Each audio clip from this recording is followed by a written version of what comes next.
So this is Italian seasoning mix. 2 tablespoons of oregano, 1 tablespoon of parsley, 1 tablespoon of basil, 1 tablespoon of rosemary. Then we've got 1 teaspoon of thyme, 1 teaspoon of sage.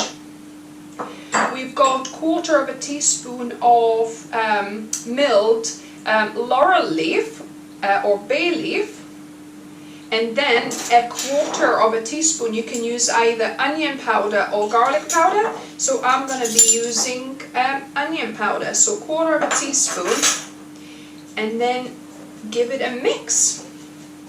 And this mix is now ready to be put in a glass jar, and you can store this in your cupboard for quite a few months to use up.